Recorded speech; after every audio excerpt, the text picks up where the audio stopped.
తనకు అర్జునుడు, ఫల్గునుడు అనే పేర్లు ఎలా వచ్చాయో అనే విషయాన్ని ఈ పద్యంలో అత్యంత అద్భుతంగా ఉత్తర కుమారునికి వివరించాడు.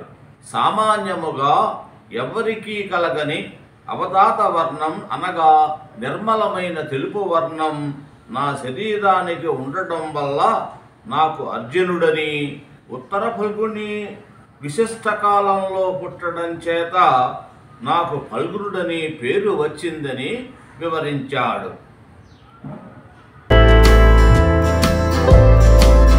ధరణి దుర్లభమగు నవదాత వర్ణము ఆరగల్గుట అర్జునునండ్రునన్ను ఫల్గునాహ్వయము ఉత్తర ఫల్గుని విశిష్టకాల సంజననత చేసి కలిగే.